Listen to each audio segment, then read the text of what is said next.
Bien, gracias por la presentación y gracias por esta invitación a, a participar con ustedes mediante esta presentación acerca del diseño y planificación minera de Block Panel Caving. Bien,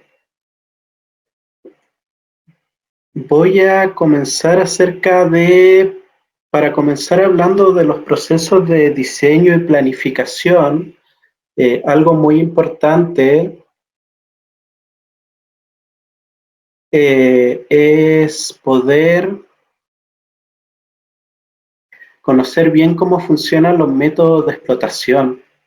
Por lo tanto, es algo que a mí me interesa poder explicarles al inicio de esta presentación. Y vamos a hablar sobre eso, sobre cómo funcionan estos métodos de explotación en primer lugar, ¿ya? Porque su gran aplicación hoy día a nivel mundial. Hoy día la minería subterránea está jugando un papel bien importante en lo que es la producción minera. Básicamente los yacimientos cada vez se están profundizando cada vez más. Por lo tanto, por mucho tiempo se utilizaron los métodos a cielo abierto.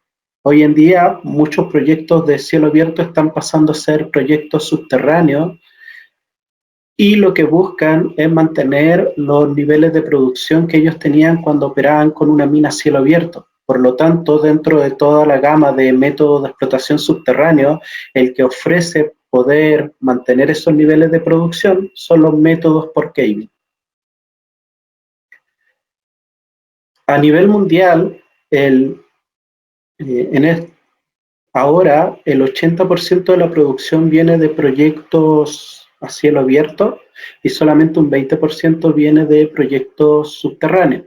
Esto va a cambiar en los próximos 20 años. Se estima que la mayor producción o que la producción por vía subterránea se incremente hasta un 40 o un 50% de la producción mundial. Y esto se va a lograr mediante la apertura de nuevas operaciones de métodos de block, panel caving y de sublevel caving a nivel mundial. Chile es un país minero que de toda la producción mundial por vía subterránea genera el 20%.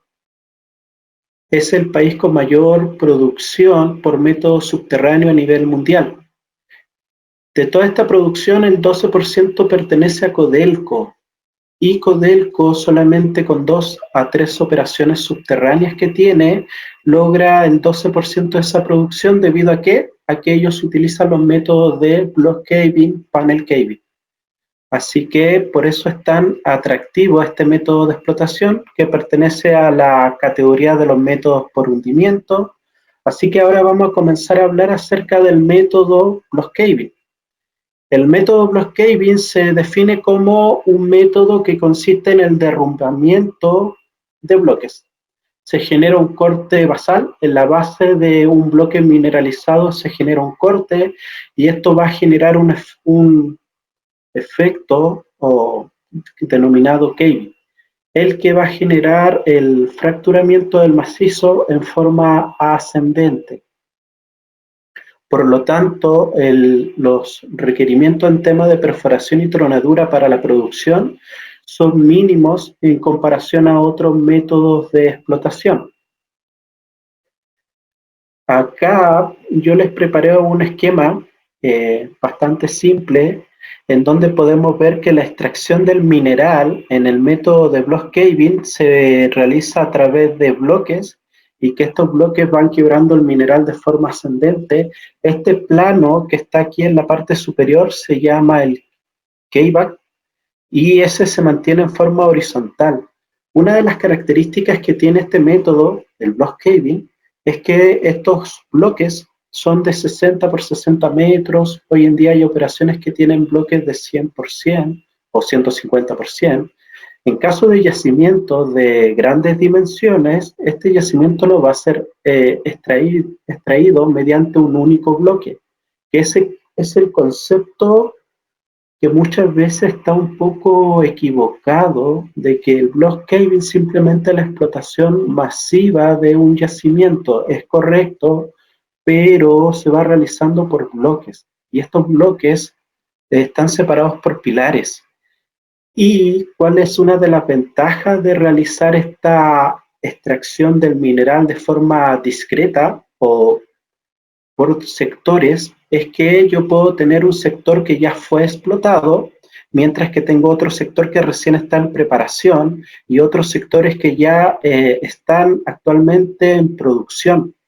Por lo tanto, cada uno de estos bloques me permite tener una tasa de extracción de 20.000, 30.000 toneladas. Por lo tanto, si yo tengo más bloques activos en extracción, significa que mis tasas de producción a nivel mina pueden llegar a las 80.000 toneladas por día. Bien, básicamente esta es una explicación bastante simple de lo que pasa en Minera Teniente, que pertenece a Codelco, que ellos actualmente son la empresa subterránea de mayor producción en el mundo y supera varias operaciones de cielo abierto. Básicamente ellos tienen 7 a 10 minas o sectores que están en producción. Cada sector aporta con 40.000, 50.000 toneladas por día y la suma total sobrepasa los 400.000 toneladas por día de mineral que se envían a la planta. Por lo tanto, en esto consiste el método de explotación, en la extracción por bloques de ciertos sectores del yacimiento. Y como le había explicado, estos diferentes sectores del yacimiento pueden estar en diferentes etapas, algunos ya fueron explotados, ya están agotados, otros están en etapa de extracción, algunos están en etapa de construcción de las diferentes galerías que necesita el método para llevar a cabo esto, y otros están en una etapa que se llama socavación, que es el quiebre de la base del bloque mineralizado mediante perforación y tronadura. Por lo tanto, estos pilares que quedan entre estos bloques, cuando se lleva a cabo la extracción del bloque, finalmente también es extraído, es por efecto colateral de esta metodología, en donde no solamente la extracción es vertical ascendente, sino que se va inclinando. Por lo tanto, eso va a pasar sí o sí, como se ve en esta imagen a la derecha, va a pasar a llevar a ese pilar. Y por lo tanto, igual se logra esa recuperación. Acá podemos ver una imagen donde en este esquema, porque no pertenece a un proyecto real, sino a un esquema simplemente, podemos ver de que se va a extraer todo el yacimiento mediante un único bloque, y este bloque, la extracción es vertical. O sea, para lograr esto, significa que de forma homogénea yo voy extrayendo material de los diferentes puntos de extracción de la base de este bloque. Bien, así que esa es una de las características que tiene el block caving, que necesito llevar una extracción homogénea en los diferentes puntos de extracción para poder tener un techo que va a ir subiendo, pero que se debe mantener de forma horizontal. El block caving es un método que viene de los años 1900, es un método que comenzó no mecanizado, con perforadoras manuales, con vagones. En esta metodología inicialmente se aplicó a cuerpos de baja calidad de macizo rocoso, principalmente en cuerpos de mena secundaria, óxido, sulfuro secundario, sectores con lixiviación, sectores más cercanos a la superficie. Por lo tanto, se encuentra una mayor cantidad de estructura, la frecuencia de fracturas es mayor a 10, o sea, la cantidad de fracturas que yo encuentro en un metro lineal son mayor a 10. Por lo tanto, cuando se produce el efecto del caving, las rocas o los fragmentos que caen para ser extraídos son menores a 12 pulgadas, por lo tanto son fáciles de manipular. Así que eso es importante. El block caving es un método inicial que se creó para este sector, para sectores más superficiales. Hoy en día, la mayoría de los proyectos están a mayor profundidad. Sin problema, hoy día hay proyectos de caving a 1 kilómetro de profundidad, donde la roca ya dejó de ser roca de mena secundaria y se está explotando en mena primaria. Por lo tanto, la calidad del macizo rocoso es de mejor calidad. Ya no es aplicable el block caving. Por lo tanto, el block caving evolucionó a una nueva alternativa que se llama el panel caving. Con eso me gustaría comenzar esta presentación, este webinar, para tener súper claro que existen dos métodos de explotación. Muchas veces se habla de que block caving y panel caving son exactamente iguales y no. Desde su creación del método son para sectores distintos. Las instalaciones también tuvieron que evolucionar en el método panel caving, ¿ya? Así que un tema es hablar acerca de block caving y otro tema es hablar acerca de panel caving. Como le había comentado, el método block caving, que fue el método inicial que después evolucionó a panel caving, una de las primeras operaciones en aplicarlo está cercano al año 1920, que fue Pewabic en Estados Unidos, según lo que registra Pelé en el año 1941 en su libro, ¿ya?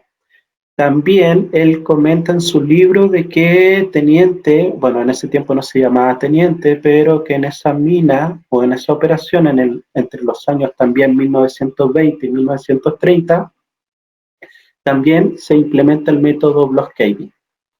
Así que estas son las dos operaciones pioneras a nivel mundial en implementar esta metodología. Esta metodología no es un método de explotación que nace desde cero. Eso es algo que también es algo que hay que aclarar, ¿ya? Es un método que evoluciona de otro método de explotación. Básicamente el block cave viene en la evolución del string cave, que se utiliza bastante en el mundo hoy en día y que era uno de los métodos más utilizados en los años 1800 hasta los años 1900. Bien, así que la evolución del string cave fue la que generó al block caving. En sí, el string cave, bueno, se aplicaba en la explotación de cuerpos ya masivos, por lo tanto se generaba un caserón de explotación por string cave, donde la base del string cave se caracteriza porque tienes embudos, y se extraía la columna o el caserón mediante perforación manual, donde el personal tenía que ingresar adentro del caserón, y se construía un segundo caserón separado por un pilar. Por lo tanto, algo que en esos tiempos se dieron cuenta es que ese pilar, una vez que se extraía todo el mineral de los dos caserones, este pilar que quedaba no era necesario perforarlo completo, sino que si se perforaba la base, el pilar tendía a quebrarse y a caer. Y por los embudos de los caserones que estaban al lado se podía realizar la recuperación de ese pilar. Por lo tanto, de esta string cave stopping con pillar caving es donde nace finalmente el block caving. Alguien plantea la siguiente idea: ¿qué pasa si eliminamos este pilar? ¿Y qué pasa si dejamos de enviar al personal adentro del caserón a perforar cada tajada horizontal y solamente del caserón le quebramos la base? Y eso fue lo que originó al block caving. Bien, básicamente ahora los caserones de string cave estaban uno al lado del otro y lo que se hacía en el caserón del string cave se preparaba el nivel base, que era fortificado con madera, y se hacían perforaciones. El personal tenía que ingresar a este sector a hacer perforación ascendente. Se alcanzaba a cierta altura y con esa altura todo el macizo mineralizado que estaba sobre eso se empezaba a hundir y a fragmentar. Y eso era lo que daba inicio al proceso del caving, ¿ya? Inicialmente esto era bastante peligroso, ya que el personal tenía que estar en el interior de ese caserón que se estaba cayendo por el efecto del caving, y además el personal estaba en la parte inferior de esta galería recibiendo el mineral, llenándolo a través de buzones de madera, vagones, y los iban sacando de la mina. Por lo tanto, sucedieron algunos accidentes aplicando esta metodología. Por lo tanto, esto evolucionó a tener un block caving con pilar de protección, en donde se buscó una separación que el personal ya no se parara directamente sobre el techo de esta galería base o este nivel de producción donde llegaba el mineral para ser extraído mediante vagones, sino que existiera una distancia y sobre esa galería existiera un pilar de protección. Y el personal ahora iba a tener una galería, un túnel, para realizar estas perforaciones en el macizo rocoso y quebrar la base de ese bloque mineralizado. Eso fue llamado el nivel de hundimiento. Y el nivel de abajo dejó de llamarse nivel base y pasó a llamarse nivel de producción. Por lo tanto, el mineral que es quebrado mediante perforación y tronadura en el nivel de hundimiento es enviado al nivel de producción mediante embudos, que era el sistema de traspase que tenía el Strinkel. ¿Ya? Estos embudos servían para transferir el mineral desde la parte superior al nivel de producción. En el nivel de producción, el mineral se descargaba sobre vagones que estaban ubicados en la misma calle de producción. Por lo tanto, esto fue una evolución del método block caving. Estamos hablando de los años 40. Luego, esto volvió a evolucionar y se dejó de utilizar este sistema de vagones para utilizar un sistema mucho más productivo que era mediante gravedad, en donde ahora se utilizan piques de traspaso que redirigen todo el mineral hacia un nivel inferior de transporte, donde ya no utilizo vagones para sacar el mineral, sino que ahora voy a utilizar una locomotora. Por lo tanto, acá podemos ver un bloque que está siendo extraído, todo el mineral que es quebrado en el nivel de hundimiento cae a estos embudos que tienen una configuración bastante regular y luego se envían por pique de traspaso, se redirigen hacia el nivel de acarreo, donde está la locomotora. Ahora, el mineral desde el nivel de hundimiento al nivel de producción, el mineral sigue siendo enviado mediante embudos, pero cae directamente al piso. Y del piso hay un pique de traspaso. Ese punto que se ve acá es el pique de traspaso, que lo redirige hacia abajo. Por lo tanto, en algunas ocasiones se da, acá podemos ver una imagen, en algunas ocasiones los fragmentos eran de un gran tamaño que podían tapar este pique de traspaso, por lo tanto, esto es lo que se llama buitra. Por lo tanto, este es el block caving con sistemas de buitras. Bien, este sistema de control del tamaño de la fragmentación que va a bajar ese pique de traspaso, había una persona que tenía que hacer la reducción manual de los fragmentos que estaban sobre el tamaño que requería esta chimenea de traspaso. ¿Ya? Esta es una imagen real de una operación de block caving de los años 1940, que ahora ya es un museo en Estados Unidos.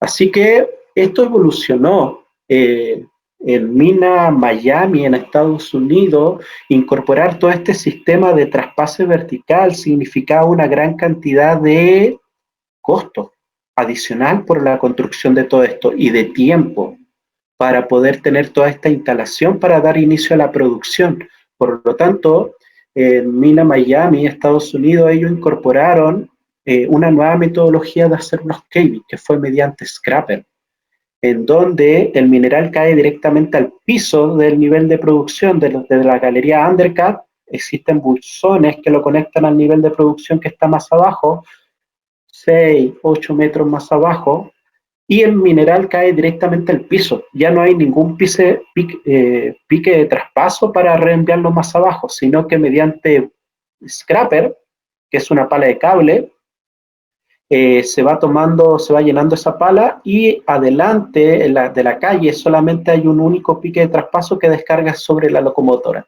Eso reducía los tiempos de construcción, reducía los costos, ya no necesito tanta jalería, pero tenía sus inconvenientes operacionales. ¿Qué pasa si hay un sobretamaño en un buzón de material que está al final de esa galería de producción.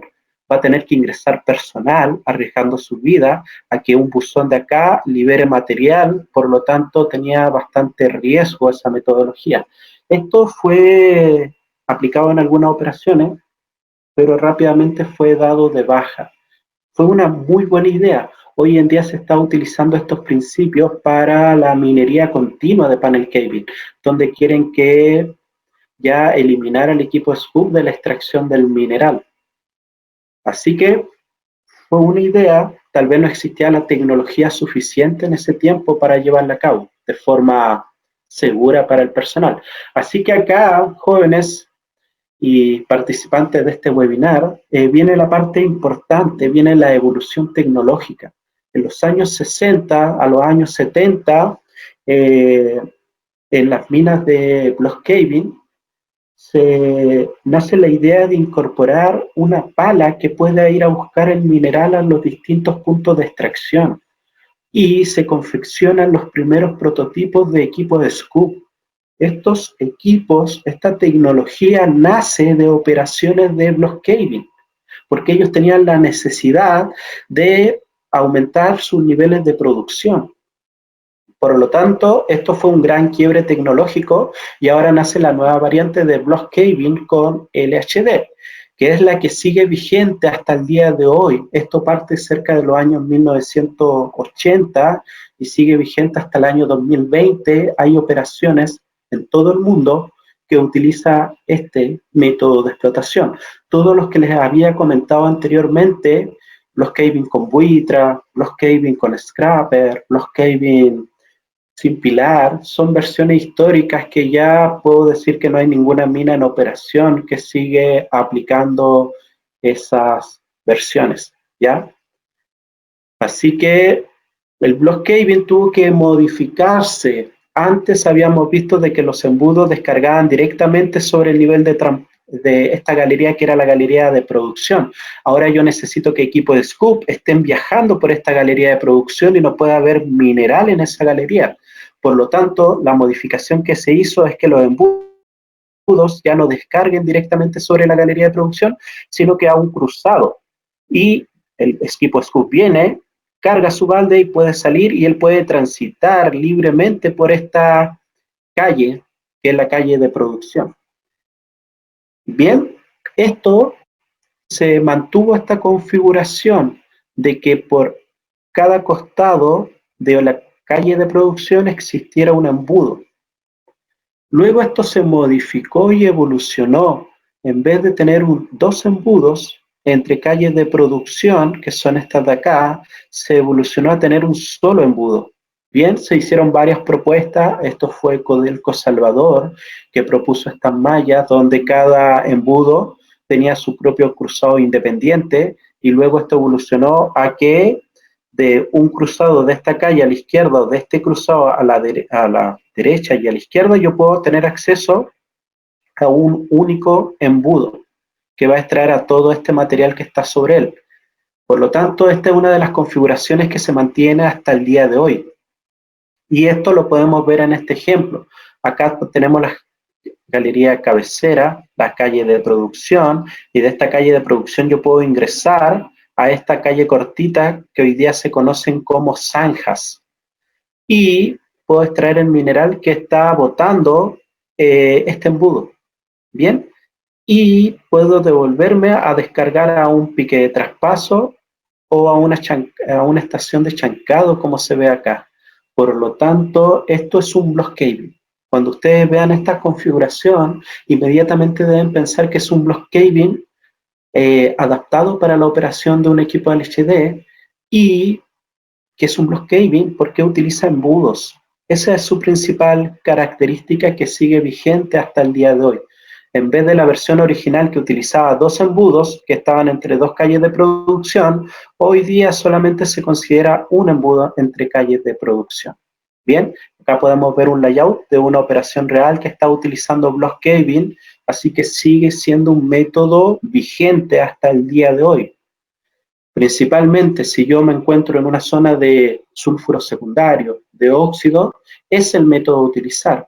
tiene menores costos de operación en comparación al panel caving. Tiene menos, es un método que sus costos de operaciones son menores, por lo tanto es más atractivo aplicar siempre block caving que aplicar panel caving. Si la calidad del macizo rocoso no me permite la aplicación de block caving, recién estoy evaluando aplicar panel caving. ¿Bien? Porque muchas veces he escuchado de que el block caving ya no es un método que se aplica a nivel mundial. Así que acá podemos ver un nivel en una mina de block caving, donde se está realizando la calle de producción y los diferentes zanjas o cruzados que me permiten conectarme a la parte inferior de estos embudos. En la parte superior sigue existiendo a cierta distancia la vertical, generalmente algunos metros, 15, 20 metros, un nivel llamado nivel de hundimiento, que son calles o galerías o túneles paralelos entre sí, que de ellos se van a realizar perforaciones radiales, que son los que van a quebrar la base del bloque mineralizado. Eso sigue vigente hasta el día de hoy. En alguna variante de block caving, los equipos Scoop toman el mineral desde los puntos de extracción y en la misma calle de producción existe el pique de traspaso para que el equipo no tenga que viajar una gran distancia con el balde lleno, sino que en la misma calle de producción existen estos piques de traspaso o de descarga, donde el equipo descarga y esto se redirecciona mediante gravedad a estaciones de chancado, para después ese mineral ser reducido para ser apto para ser enviado mediante correas transportadoras a superficie. Bien, la granulometría del material es apta para que pueda ser cargada mediante un scoop, pero no es apta para ser cargada directamente sobre una correa transportadora. Bien, en el caso de que esto se redirigiera y el sistema de acarreo fuera locomotora, ese material sí puede ser descargado directamente sobre la locomotora y no necesitaría, dependiendo de la granulometría, estos chancadores. Pero en este caso este diseño considera una estación de chancado porque van a haber correas transportadoras. Pero lo más importante es que los piques de vaciado se encuentran en las mismas calles de producción, lo que reduce el tiempo o la distancia que el equipo debe viajar con su balde lleno.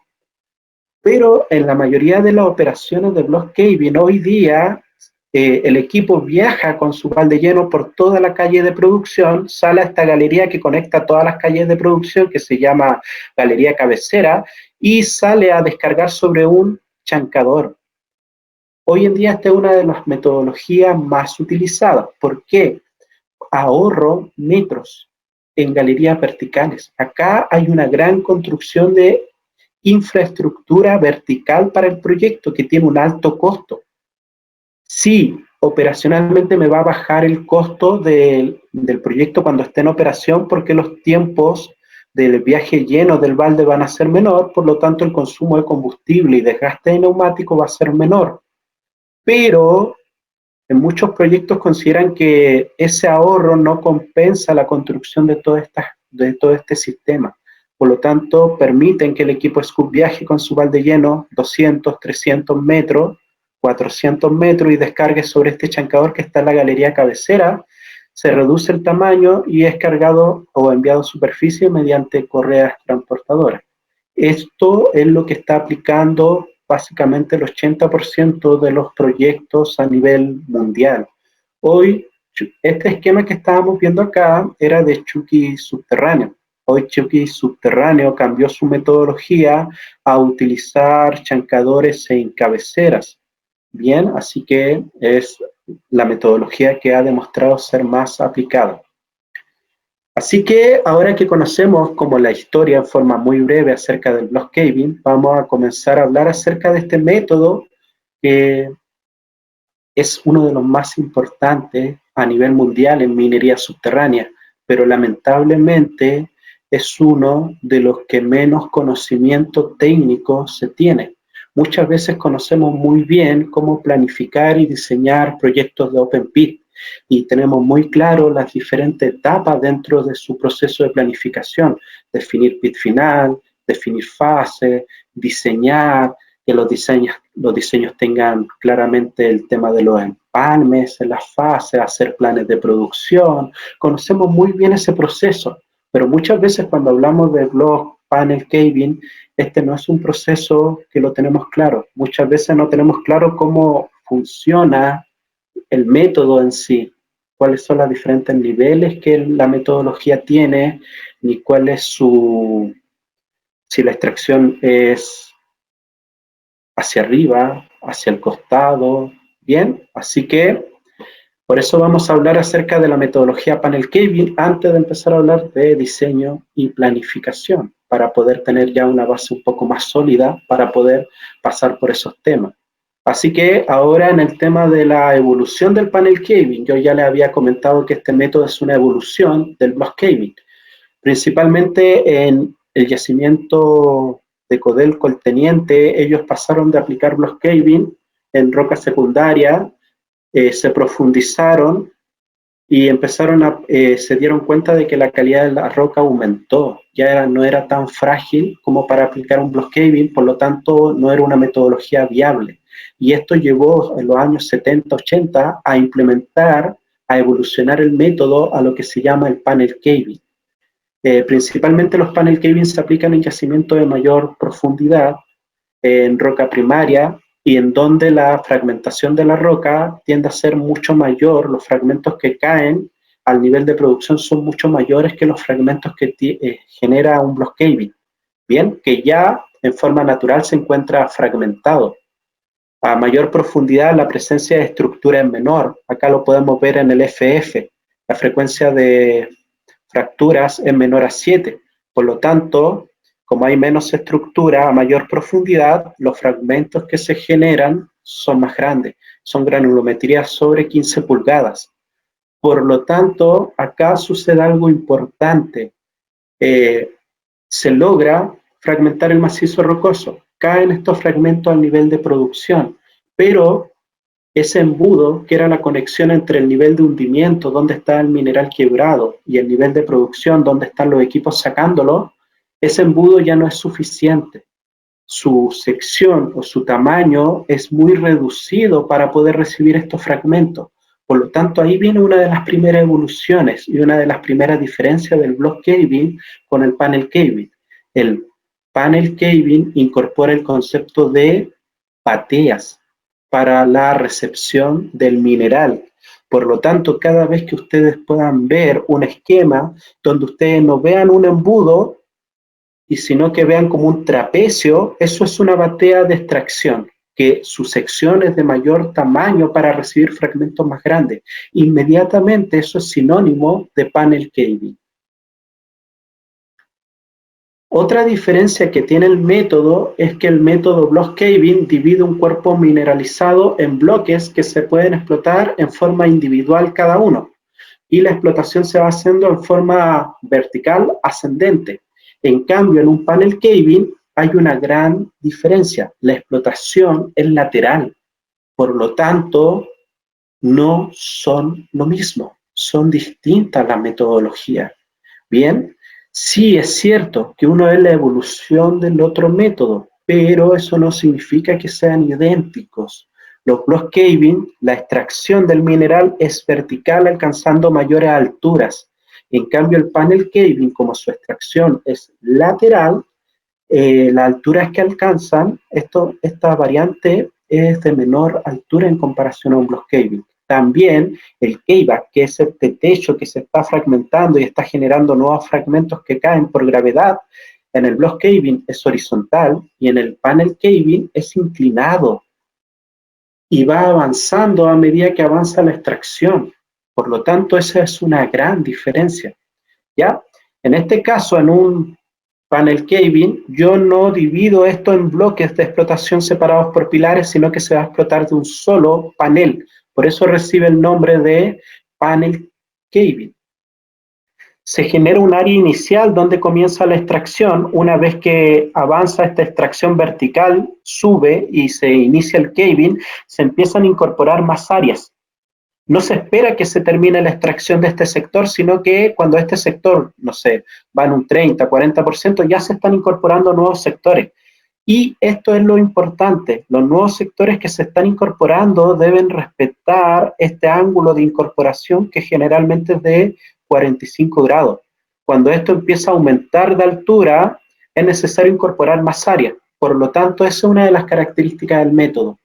La producción, a medida que va avanzando, me va incorporando, me va solicitando, requiriendo la incorporación de nueva área.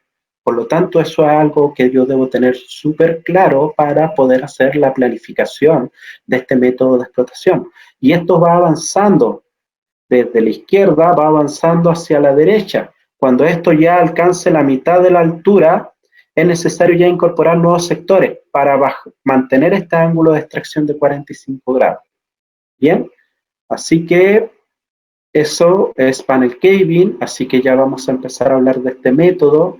Este método se utiliza actualmente en muchas operaciones que se encuentran a gran profundidad. Arizona, tenemos Chuquicamata subterráneo, tenemos Teniente, Salvador, Andina, Grasberg, Oyu-Tolgoi, en Mongolia, que utilizan esta variante, principalmente no porque sea la que más quieran utilizar, sino porque es la más viable de aplicar en calidad de macizo de regular a bueno.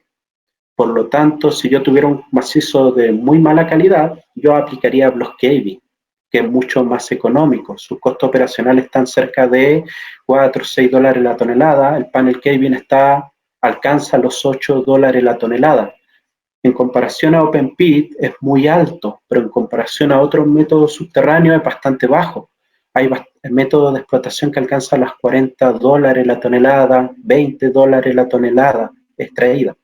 Por lo tanto, hoy en día, a nivel mundial, en varias partes del mundo, Vigan Canyon, que es una de las minas de cielo abierto más grandes del planeta, hoy en día está cambiando a ser un proyecto de Open Pit, de panel caving.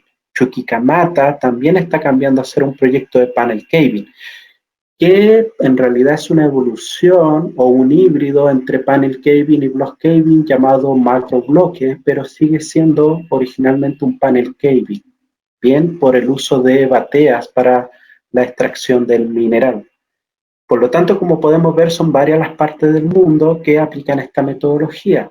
Uno de los temas de este método de explotación es que requiere mucho tiempo de construcción previa a la producción, cercana a 8 o 10 años. Por lo tanto, requiere mucha inversión. Solamente grandes empresas tienen la cartera o el respaldo económico para poder financiar 10 años de preproducción. ¿Cuál es la ventaja? Que estos proyectos, cuando comienza la producción, la vida útil son de 20 a 80 años. Hay proyectos que ya han superado los 100 años de extracción de mineral, en donde yo inicialmente hice perforación y tronadura y después simplemente el mineral va a caer por gravedad. Por lo tanto, los costos asociados a la extracción del mineral van a ser mínimos. Simplemente el acarreo a los sistemas de extracción. Por lo tanto, una de las evoluciones que tuvo el panel caving, y esto es importante resaltar, el panel caving ya es una evolución del block caving que utilizaba LHD. Por lo tanto, desde el momento cero, este método siempre ha considerado el uso de equipo LHD para la extracción del mineral. Hoy en día se está buscando ir un paso más allá y eliminar al LHD de la extracción del mineral, porque eso significa que los niveles de producción donde están transitando estos equipos, ya no necesito ventilarlos, porque ya no hay un equipo que está contaminando. Y hoy en día lo que han hecho muchas operaciones han sacado al operador de ese LHD y se maneja de forma remota. Y hoy día se están incorporando los equipos autónomos, que ya ni siquiera hay un operador a una gran distancia operando el equipo, sino que él en forma autónoma va a buscar el mineral y descarga el mineral. Y eso ya me garantiza una disminución del requerimiento de la ventilación, que en este método sí tienen un alto costo por los niveles de producción involucrados. Así que esta es una configuración de un panel caving porque estamos viendo una batea entre estas dos calles de producción. Una característica que tiene es que este pequeño cruzado, que inicialmente era cortito, y acá había otro cruzado, hoy en día se conectan y esto se conoce como una zanja. Bien, se sigue manteniendo el nivel de hundimiento en la parte superior para quebrar la base de la mineralización, el nivel de producción, pero ahora tenemos que incorporar un nuevo nivel. Como estos fragmentos son de mayor tamaño, no pueden caer directamente a una locomotora como en el caso del block caving, sino que si necesito sacarlo mediante una locomotora, voy a tener que colocar un nivel de reducción intermedio mediante martillos picadores. Y eso me va a permitir descargar directamente sobre locomotoras. En el caso que fueran a transportar el mineral mediante correa, sí o sí van a necesitar una estación de chancado antes de que ese material sea llevado sobre la correa. Bien, pero en comparación al block caving, yo antes podía tomar el material y lanzarlo por un pique directamente a la locomotora. Ahora, sí o sí, necesito este nuevo subnivel llamado subnivel de reducción. Por lo tanto, se va complejizando cada vez más la infraestructura asociada a este método. Pero seguimos conservando el nivel de hundimiento, donde están ahora equipos Simba haciendo perforaciones radiales ascendentes. El nivel de producción se caracteriza como tiene que tener una vida útil de unos 50, 80 años, generalmente para extender la vida útil de los SCUB o LHD que transitan, se hace una carpeta de rodado, se pavimenta con cemento el piso, se fortifica muy bien las galerías, generalmente llevan 2 capas de malla, 2 capas de chocre, perno, los pilares que quedan en estos sectores que están entre las bateas se fortifican con cables para garantizar la estabilidad del sector. Una de las consecuencias que tiene aplicar esta metodología es que cuando va cayendo el mineral se generan esfuerzos que pueden romper estas galerías y eso ha sucedido en varias operaciones. Por eso tengo que garantizar la mejor fortificación, la más robusta posible para poder sostener todo ese material quebrado que está sobre este nivel. Bien, ya no es material in situ que está sostenido por las propiedades de la roca, sino que es solamente material quebrado que tiende a aplastar a estos túneles. Por lo tanto, necesito que sean túneles robustos. Por lo tanto, este punto que se conoce como visera, donde se conecta el nivel de hundimiento con el nivel de producción mediante la batea, es uno de los que lleva la fortificación más robustas para poder sostener esa galería. Por lo tanto, esta es una configuración o un layout estándar dentro de un panel caving, donde vemos estas bateas, vemos calles de producción y vemos calles zanjas que conectan los dos lados de las calles de producción. Y arriba del techo de esta zanja está esta batea. Esa es una configuración estándar. Bien, vamos a seguir avanzando. En esta explicación hay 3 versiones de panel caving. Eso es algo súper importante antes de poder planificar, saber qué estoy planificando. Hoy en día está la versión original de panel caving que se llama con hundimiento, post-hundimiento o la versión convencional, en donde tengo el nivel de producción, el nivel de hundimiento, tengo las bateas que no se conectan físicamente con el piso del nivel de hundimiento, queda un pilar de protección. El tema es que yo construyo, este es el esquema, yo construyo todos los túneles del nivel de hundimiento, construyo los túneles del nivel de producción, acá estamos viendo esta sección, y construyo las calles zanjas sin ningún problema. El tema es conectar estos dos niveles. Para conectar estos dos niveles mediante la batea, yo necesito tener 2 bateas construidas con anticipación, estas 2. Una de ellas simplemente ha sido perforada, esta, y la otra ya fue perforada y fue tronada, por lo tanto ese material se encuentra fragmentado. Una vez que se realizó esa operación, yo voy a quebrar esta parte de acá y voy a poder enviar mineral hacia abajo. Por lo tanto, eso era la primera versión de panel caving. ¿Cuál es el tema de un panel caving? Que todos los esfuerzos verticales que eran in situ, que caían sobre esta zona, como ahora hay material fragmentado y además hay una capa de aire llamada ICAP, los esfuerzos se tienden a desviar hacia adelante. Y ahora, más los esfuerzos in situ de este sector, hay un aumento de esfuerzo que se llama avant stress, que tienden a quebrar estos pilares y a hundir estas galerías de producción.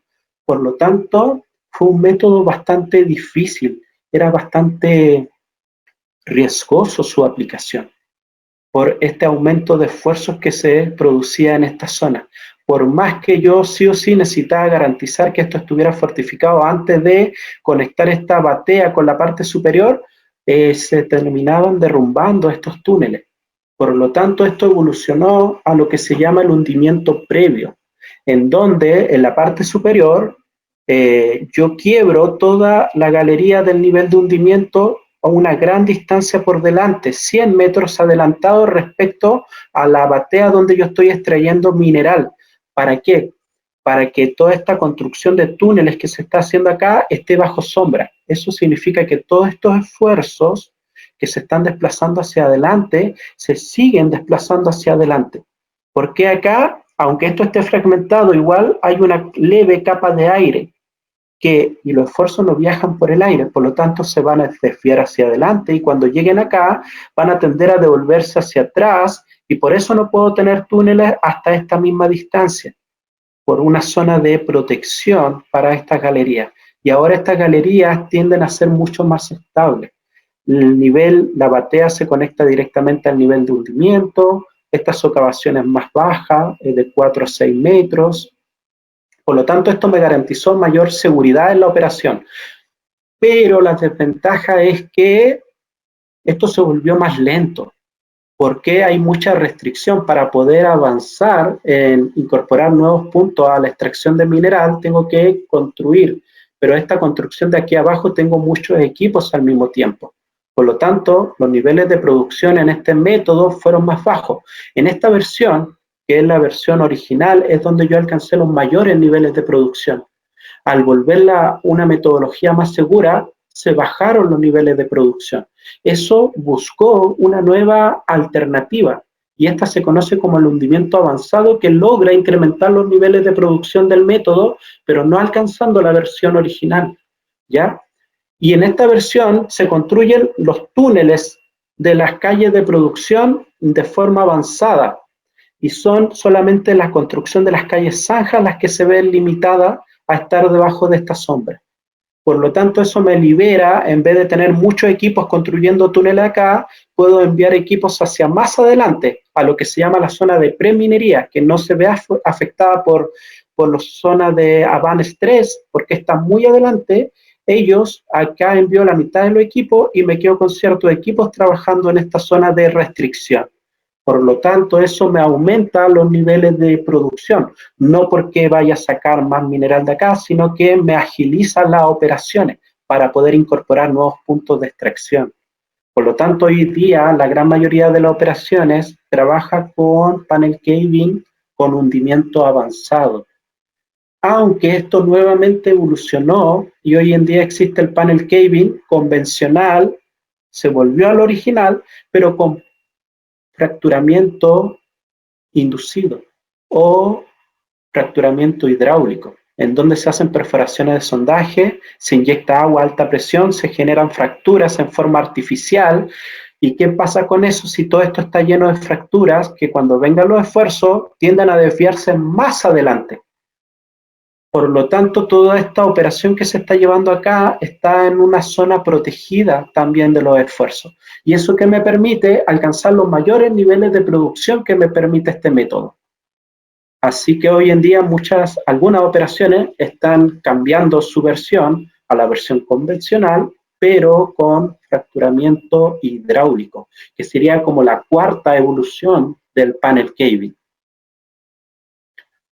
Así que ahora que hemos hablado de forma muy breve acerca del panel caving, vamos a hablar de la etapa del diseño y de la etapa de planificación. Así que voy a chequear el tiempo que llevamos en la presentación. Ya nos queda bastante poco tiempo, así que voy a ir un poco más rápido, pero siento que eso era de vital importancia para poder entender qué es el diseño y la planificación. Si no, esta presentación simplemente iba a estar en el aire, iban a ser palabras muy bonitas, pero no iban a ser, tal vez conceptualmente, no se iba a entender qué es el diseño y qué es la planificación. Bien, así que en la etapa de diseño básicamente necesito conocer muchos parámetros geomecánicos para hacer el diseño, pero finalmente esto es lo que yo necesito: hacer un análisis de hundibilidad, un análisis de la estabilidad de los diseños, un análisis de la fragmentación del material, un análisis de la subsidencia y en algunos casos un análisis del agua-barro y de el riesgo asociado para la operación, especialmente en proyectos que se encuentran en la alta cordillera, en donde se acumula nieve que puede ingresar al interior de la operación, porque cuando se genera este método va extrayendo mineral, pero a la vez va generando un cráter en superficie. Y ese cráter en superficie, presencia de agua que se acumula arriba, puede ser transmitida hacia abajo y puede aparecer como barro en los puntos de extracción. Y han habido accidentes fatales donde ha muerto gente, los operadores de los equipos SCUP, porque sacaron el material del punto de extracción y se inundó todo el túnel con barro. Por lo tanto, en ciertas operaciones es importante tener este estudio. Por lo tanto, la subsidencia significa que a medida que yo voy extrayendo el mineral, todo el macizo rocoso que está sobre eso se va hundiendo, generando este cráter. Bien, el material que se va hundiendo no es vertical, no es que solamente los fragmentos que estén sobre este piso quebrado se va a hundir, sino que hay una pared inclinada que también va a generar hundimiento, y eso también es importante conocerlo porque va a generar dilución. Y además del movimiento del material, va a haber otro ángulo que va a generar fracturas en la superficie. Un ángulo es el que va a generar los límites del cráter en superficie, y otro me va a decir hasta qué distancia de ese cráter en superficie se van a generar daños. Y ¿por qué también es importante este estudio para localizar la rampa? Un gran error sería colocar la rampa para este proyecto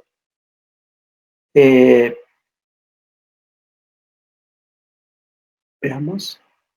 Un gran error para este proyecto sería colocar la rampa en este sector. Yo sé que por el proceso de Kevin ese sector se va a fragmentar y no va a ser un sector seguro. Por lo tanto, la rampa debería estar fuera de esos límites de la subsidencia.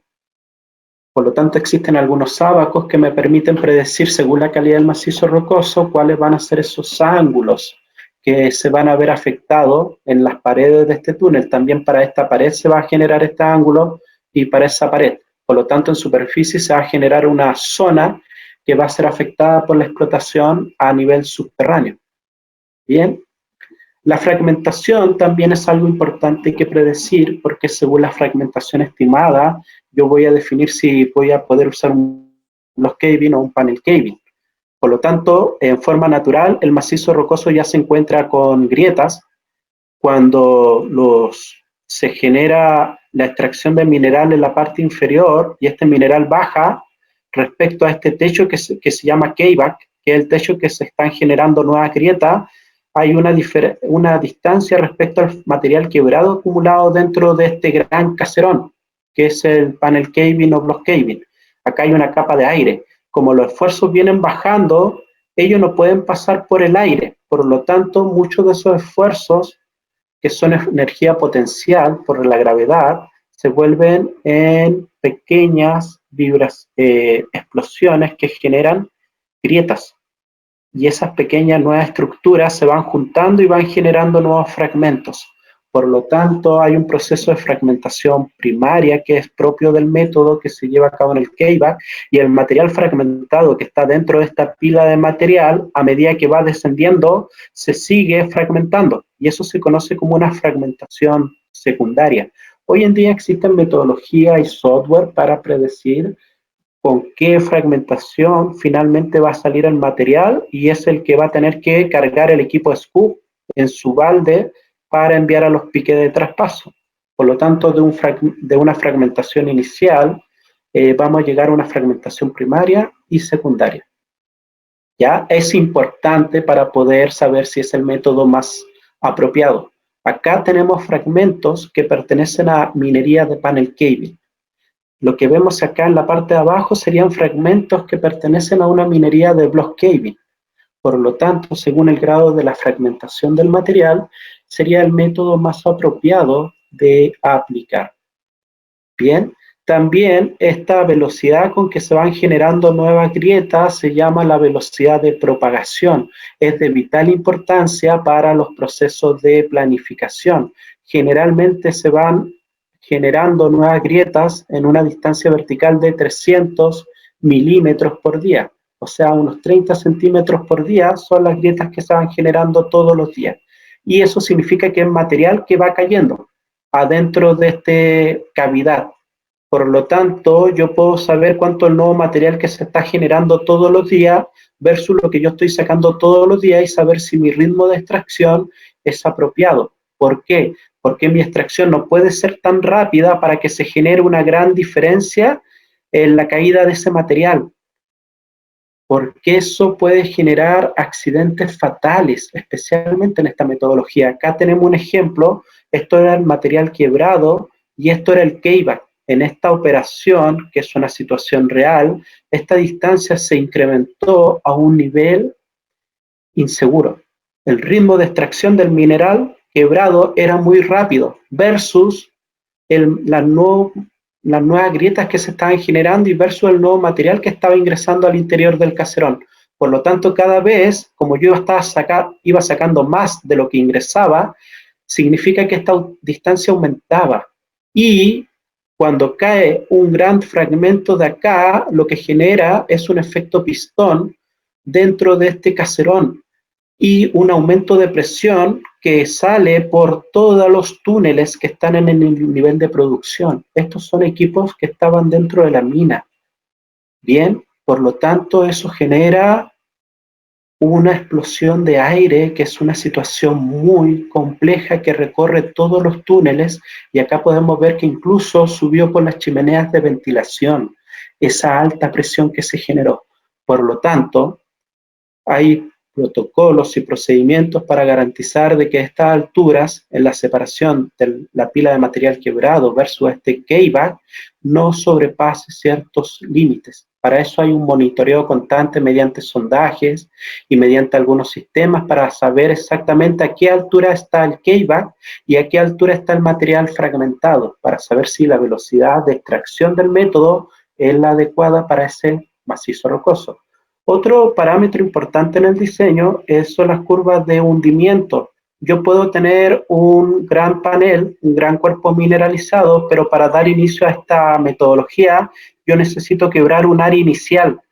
Y eso me va a permitir el hundimiento de esto, va a seguir incrementándose el caving y luego ya voy a poder incorporar nuevos sectores. Mientras esto sigue creciendo, yo incorporo nuevos sectores.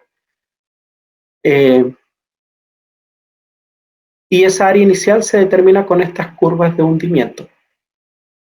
Bien.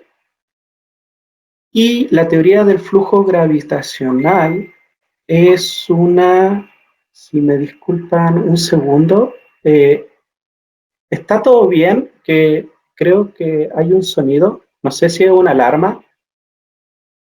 ¿Aló?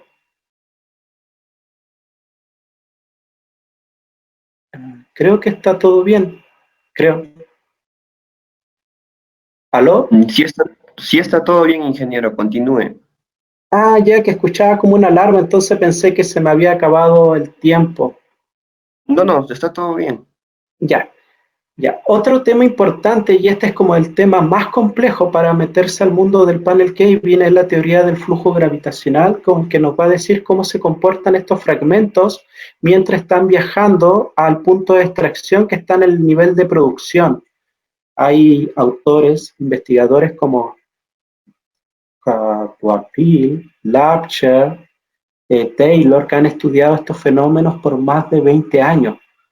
¿Por qué es importante esto? porque esto es lo que me va a permitir saber, según los principios de esta teoría, poder definir la separación que va a existir entre una calle de producción y otra calle de producción, y la distancia que debe existir entre una calle zanja y otra calle zanja. Por lo tanto, conociendo esas distancias, yo voy a poder hacer el layout o la configuración de un nivel de producción. Por lo tanto, es el papel tan importante que esto juega. Por lo tanto, me ayuda a diseñar mi malla del nivel de producción. Para eso se utilizan los abacos de Lapcher que relacionan los parámetros de la calidad del macizo rocoso, me dicen una altura de interacción. Básicamente me dice que si yo tengo un punto de extracción acá y otro punto de extracción, y acá yo tengo la batea, que la columna de material que está extrayendo esta batea, y esa batea va a llegar a un punto en que esas dos columnas van a poder interactuar. Un bloque que está en este sector puede ser extraído por ese punto de extracción, y no necesariamente el material que está sobre él. Esa altura donde se produce esa interacción se llama His, y juega un papel muy importante, porque también es el punto donde este elipsoide alcanza el mayor diámetro. Bien, y con los principios estudiados por Kawapil, uno puede conocer ese diámetro. ¿Y para qué me sirve ese diámetro? Con eso yo diseño el nivel de producción. Este autor me permite conocer el radio de esa elipsoide, el máximo diámetro de ese elipsoide. Por lo tanto, con eso yo puedo preparar diferentes configuraciones, triangulares, mixtas, y según estas configuraciones, como yo deseo juntar estos elipsoides que se llaman elipsoides de extracción, es como voy a terminar diseñando mi calle de producción. Bien, por eso es su importancia. En el caso de usar una malla triangular como la que estamos viendo acá, que esos son triangulares, en ese caso lo que se va a hacer, acá va a estar la calle de producción. Esta va a ser otra calle de producción y esta va a ser una calle zanja, y para dos elipsoides se va a construir una batea.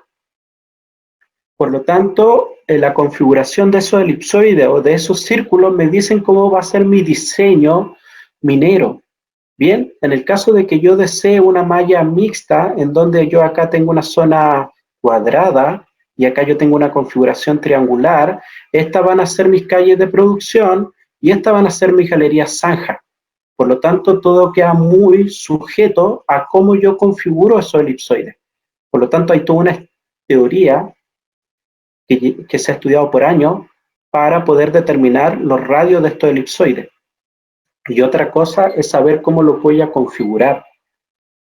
Y con eso yo voy a determinar el diseño. Bien, una cosa es obtener este diseño que es bastante teórico y otra cosa es hacer que ingrese un equipo Scoop. Muchas veces estos diseños no permiten que ingrese un equipo Scoop por las dimensiones que me está proponiendo. Por lo tanto, muchas veces estos diseños se tienen que operativizar para que un equipo Scoop pueda ingresar adentro de la calle zanja a sacar el mineral. Por lo tanto, existen algunos formulismos para el proceso de operativización. Y existen algunas, y dependiendo del tamaño del equipo Scoop que yo voy a utilizar, en este caso son 6 yardas cúbicas y 13 yardas cúbicas, va a ser el diseño final que yo voy a lograr. Para poder operativizar, en palabras simples, yo voy a tener que juntar los elipsoides. Los dos elipsoides que eran parte de la batea se van a tener que juntar. Y el tema es que si el equipo cada vez es más grande, más se van a tener que juntar. Y por lo tanto, acá va a quedar una zona sin extracción. Por lo tanto, eso puede ser un poco riesgoso, implementar equipos de grandes dimensiones. Por lo tanto, acá debe haber un balance entre tamaño de equipo, que equipos más grandes significan mayores tasas de producción, la configuración de la malla, que depende de muchos parámetros geomecánicos. Por lo tanto, hay una configuración ideal, un match ideal entre las elipsoides y el tamaño de la pala que me va a generar el mejor diseño operativo.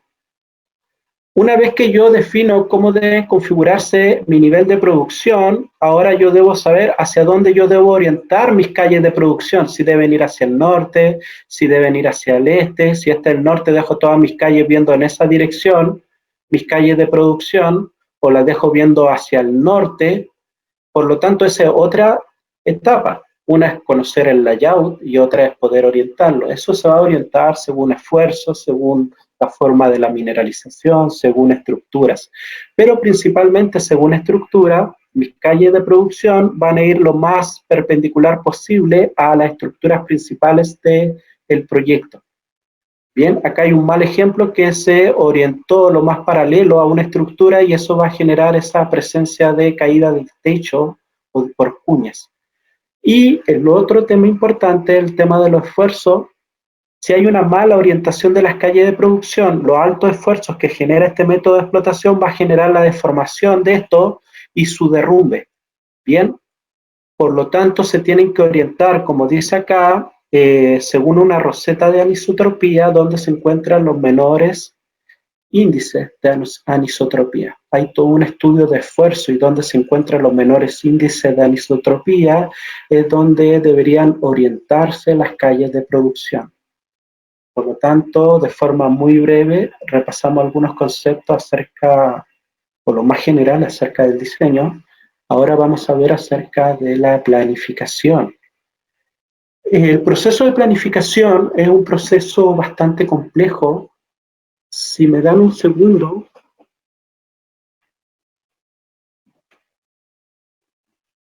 Para el tema de la planificación en un panel caving, muchas veces estamos acostumbrados a utilizar lo que se llama un modelo de bloques. Muchas veces en el panel caving no se planifica con modelo de bloques, sino que se planifica con modelos de columnas. No necesariamente deben ser de base circular, pueden ser de base hexagonal, como algunas operaciones trabajan con esa configuración, pero ya no muchas veces inicio con un modelo de bloque, lo convierto a un modelo de columnas conocido como slide y sigo todo el proceso de planificación con esa nueva modelo. En tanto en el mediano plazo como en el corto plazo no se trabaja con modelos de bloques, sino que se trabaja con modelos de columnas. Por lo tanto, de forma simple, hay una primera etapa que consiste en tener el modelo de bloques, determinar lo que se llama el nivel de hundimiento, luego al modelo de columnas se le aplica el concepto de dilución, se determina la altura económica de cada columna, se suaviza la altura económica para cada columna, se generan las secuencias de extracción y finalmente se definen tasas de producción, tasas de preparación, velocidades de extracción y se generan planes de producción. Así que básicamente este es el proceso, es como de forma bastante simplificada, este es el proceso para la planificación de un panel caving.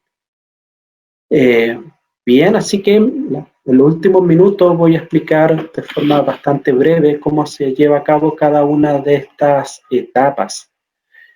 Determinar el piso económico consiste en lo siguiente. Consiste, si este es el modelo de bloques que yo tengo del proyecto y este es el cuerpo mineralizado, no necesariamente me conviene extraer desde la base de la mineralización todo hacia arriba, sino que va a haber una cota. Yo tal vez si hago esto gano 100, pero si yo extraigo de esta cota hacia arriba, yo gano 120.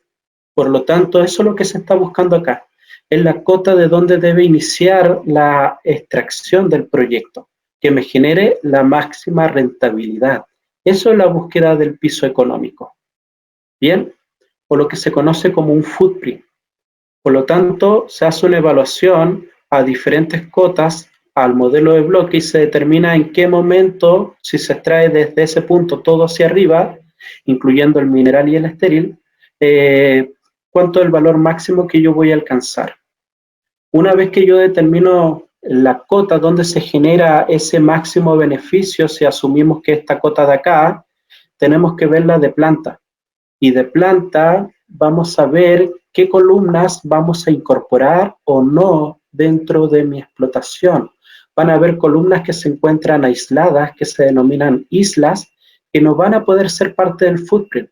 Y mi footprint va a tener que incorporar solamente estos bloques que están en este sector. Bien, por lo tanto, esa es una de las etapas principales. Y para poder hacer esto, yo necesito trabajar con el modelo de bloques valorizado. Yo necesito el modelo de bloques no estar viéndolo por ley, sino que por valor. Por lo tanto, existen varias técnicas para hacer esto, ¿ya? Así que una de las primeras técnicas es usar lo que se llama la altura de columna marginal, que simplemente es la valorización de cada bloque. ¿Bien? Entonces yo tomo el modelo de leyes de columnas, todos los bloques que estén en la misma X e Y, pero que varíe su Z, forman una columna. Y de acá yo voy determinando cuánto es su valor si extraigo toda la columna desde abajo hasta el último bloque de arriba. ¿O qué pasa si me paro un bloque más arriba, una cota más arriba y extraigo todo? Y determino su valor. Y de esa manera voy determinando cuáles serían los valores asociados a los diferentes pisos. Y eso lo tengo que hacer para todas las columnas, que son parte del modelo de bloques. Acá vamos a ver eso en esta imagen rápidamente. Acá está la columna de leyes, los bloques. Acá están las leyes, acá está el beneficio y el costo de extracción, y acá está el valor de cada bloque. Y esto ahora yo analizo qué pasa si extraigo desde el primer bloque hacia arriba, qué pasa si ahora extraigo desde el segundo bloque hacia arriba, y cada valor se tiene que actualizar. Bien, por lo tanto, a la final, si sumo estos valores actualizados, voy a determinar en qué piso me conviene comenzar la extracción del proyecto. Por lo tanto, esa es una de las etapas más importantes dentro de esta metodología. Por ejemplo, para esta columna de 17 bloques, si yo extraigo todos los 17 bloques, yo voy a ganar 5.292. Pero si yo extraigo desde el bloque número 8 hacia arriba, yo voy a ganar más 5.613.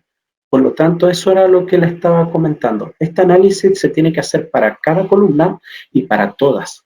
Por lo tanto, esto requiere bastante tiempo. Hoy en día existen software que realizan estos procesos. Tenemos GenCon con su módulo de PCBC, que es de computador asistente para la planificación de panel caving.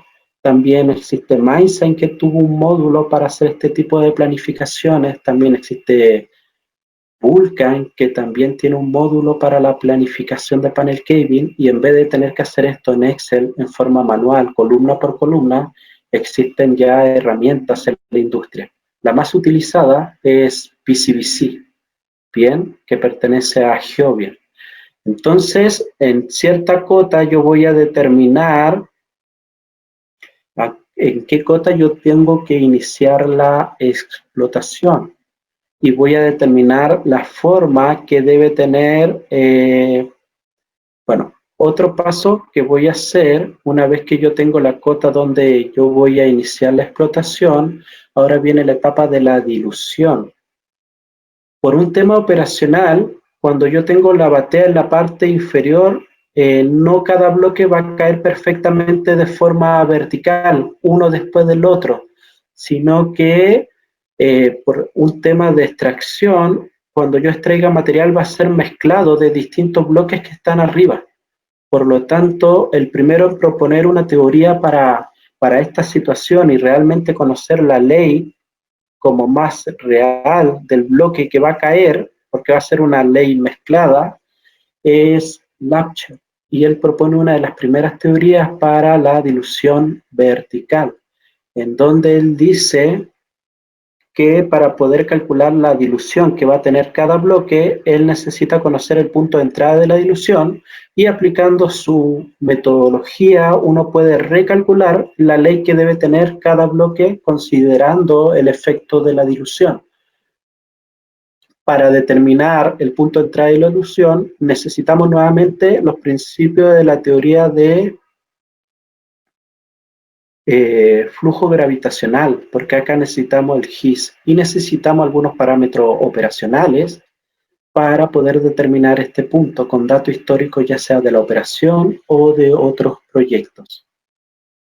Por lo tanto, una vez que yo tengo el modelo de bloques y defino a qué cota va a comenzar, tengo que diluir cada bloque que es parte de cada columna. Una vez que se realiza eso, ahora debo determinar la altura que va a tener cada columna. Bien, la altura que va a tener cada columna, existen diferentes metodologías para determinarlo, pero una de las más aplicadas, yo ya definí cuál es el piso económico. Ahora lo que me tengo que cuestionar, ¿me conviene extraer todas las columnas o hasta cierto punto yo debo extraer esta columna? Una de las metodologías más simples es la ley de corte marginal. Yo digo, la ley de corte de mi proyecto marginal es de 0,75 y yo me pregunto, ¿este bloque, partiendo abajo, está sobre 0,75? Sí, sí, sí. Y va a llegar un momento en que un bloque no va a cumplir con esa ley. Bueno, en este caso, esa ley es, pongamos este 0,75, va a llegar un momento en que ese bloque va a ser de 0,70 y hasta acá llegó la altura extraíble de esa columna. Por más que arriba exista mineral, no es mineral atractivo de extraer. Por lo tanto, cuando esto lo expreso en tonelaje, esto puede ser, no sé, por ejemplo, 1000 toneladas. Por lo tanto, desde el punto de extracción va a venir el SCOOP y va a sacar 1000 toneladas. Cuando él saque 1000 toneladas, por más que siga existiendo material dentro de esa columna y se vea material acá, él no lo sigue extrayendo, porque ya no es rentable su extracción, ya en un periodo de corto plazo. Pero la definición de qué altura va a tener cada columna, eso lo va a definir en largo plazo o en esta etapa. Por lo tanto, ese análisis se tiene que hacer columna por columna. Esta es una metodología no muy buena porque no considera los costos de construcción del nivel base. Por lo tanto, esta altura que yo estoy definiendo no es muy correcta. Bien, por lo tanto existe la metodología BHOD, Best Height of Draw, que es la que propone PCBC, especialmente el creador del software que es Dirin, en donde él sí considera ese costo de apertura de cada punto, en donde él viene y dice, estas son las leyes de la columna, esas leyes yo las voy a valorizar y cada valor lo voy a sumar en forma acumulativa hacia arriba. Y donde se genera el máximo valor, es ahí la altura correcta de la columna. Por lo tanto, si acá mi ley de corte fuera 0,46, mi altura de columna, si usara la metodología anterior, termina acá. En cambio, al usar BHD, termino a mayor altura y me dice que sigue siendo rentable la extracción de ese bloque en forma adicional o de dos bloques en forma adicional. Por lo tanto, existen diferentes metodologías para determinar cuál es la altura que debe tener cada columna. Nuevamente, este análisis se hace columna por columna. Existen otras metodologías como las propuestas por Lane, pero finalmente yo voy a obtener esto, una envolvente que encierra todos los puntos que deben ser extraídos y la altura que debe alcanzar cada uno de estos puntos. Esto me dice cuáles son las reservas que yo voy a tener en el proyecto. Esto es como el input inicial para dar inicio al proceso de planificación. Esta altura de columna, por más que económicamente me diga que yo puedo extraer hasta 700 metros porque económicamente me conviene, hay restricciones geomecánicas. Por lo tanto, la altura de columna busca obtener el máximo beneficio, pero hay restricciones operacionales. Generalmente la altura de columnas no superan los 300 metros de altura. Bien, especialmente en un proyecto de panel caving. Alturas más altas significan una columna más económica. El mismo dinero que voy a gastar construyendo toda la extracción de abajo toda la instalación, yo puedo extraer más material. En cambio, si a una altura más corta, más pequeña, tengo que igual construir una batea con todas sus galerías e infraestructura, pero voy a sacar menos material, por lo tanto, la tonelada va a tener un mayor costo asociado. Por lo tanto, uno busca, tal vez en planificación, alturas de mayor altura o más altas, pero geomecánicamente a veces hay restricciones de que no pueden superar 200, 300 metros de alto por la calidad del macizo rocoso, por la presencia de sismos que se pueden generar y por la presencia de agua-barro. Como por este ejemplo de acá, tal vez acercarme tanto al OpenPy de acá, y si acá hay presencia de agua, eso tiene el riesgo de ingresar adentro de la columna y salir por los puntos de extracción. Por lo tanto, también puede haber una restricción de agua-barro. Por lo tanto, en yacimientos verticales es normal dividir la explotación en varios niveles. Acá hay un nivel de producción que extrae hasta ese punto, acá hay otro nivel de producción, pero la explotación va a ser descendente. Yo necesito extraer en primer lugar el panel superior para ir por el panel del medio y luego ir por el panel inferior.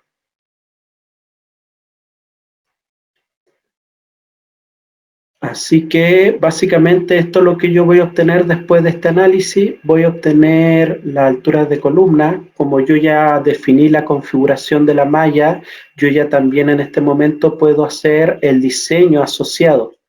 Por lo tanto, necesito hacer el diseño del nivel de hundimiento, producción, sistemas de ventilación, sistemas de acarreo de material. Por lo tanto, todo esto puedo llevar hasta este momento. Hoy día hay proyectos que se han aventurado a tener alturas de columna sobre 1 kilómetro.